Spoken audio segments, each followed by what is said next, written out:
សសយកខេត្តកំពង់ចាមសហការជាមួយគ្រឹះស្ថានមីក្រូហិរញ្ញវត្ថុអមរិតរៀបចំកម្មវិធីបរិច្ចាគឈាមដើម្បីសង្គ្រោះជីវិតដើម្បីរួមចំណែកក្នុងការជួយសង្គ្រោះជីវិតអ្នកជំងឺដែលមានតម្រូវការឈាមជាចាំបាច់នាព្រឹកថ្ងៃទី7 ខែមិថុនាឆ្នាំ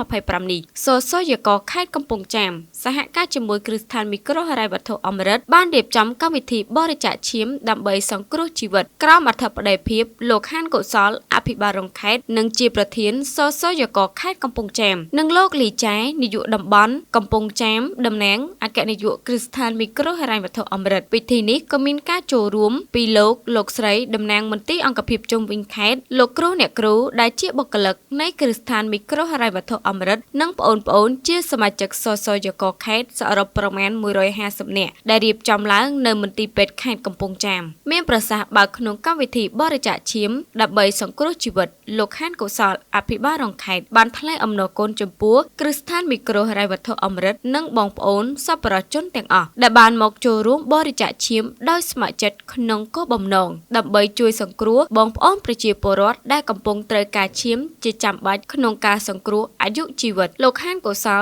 មានប្រសាសន៍បញ្ជាក់ថាកម្មវិធីដែលរៀបចំឡើងនេះថ្ងៃនេះជាប្រធានបទដ៏មានអត្ថន័យសម្រាប់យើងទាំងអស់គ្នានិងមានគោលបំណងសំខាន់ចំនួន2គឺ1បង្កើតទម្លាប់និងវប្បធម៌នៃការបរិច្ចាគឈាមដោយស្ម័គ្រចិត្តនិងជំរុញការលើកកម្ពស់ឲ្យប្រជាពលរដ្ឋទូទៅចូលរួមក្នុងសកម្មភាពជាមួយសេវាកម្មជាតិផ្ដល់ឈាមទូទាំងប្រទេសដើម្បីធានាឲ្យបាននូវការផ្ដល់ជូនឈាមគ្រប់គ្រាន់សម្រាប់អ្នកជំងឺដែលកំពុងត្រូវការឈាមនិងគ្រប់មន្ទីរពេទ្យទាំងអស់ដែលមិនមានការរើសអើងជាតិសាសន៍សាសនាឬនិន្នាការនយោបាយ2ផ្សារភ្ជាប់សកម្មភាពបរិច្ចាគឈាមដោយស្ម័គ្រចិត្តនិងដោយគ្មានការបង្ខិតបង្ខំយកឱកាសនោះដែរលោកហានកុសលអភិបាលរងខេត្តនិងជាប្រធានសសយកខេត្តកំពង់ចាមក៏បានអំពាវនាវដល់បងប្អូនទាំងអស់ដែលមានសមានចិត្តក្នុងការបរិច្ចាគឈាមសប្បុរសធម៌ដើម្បីជួយសង្គ្រោះជីវិតមនុស្សដែលត្រូវការឈាមចាំបាច់សូមចូលរួមផ្សព្វផ្សាយចែករំលែកបន្ត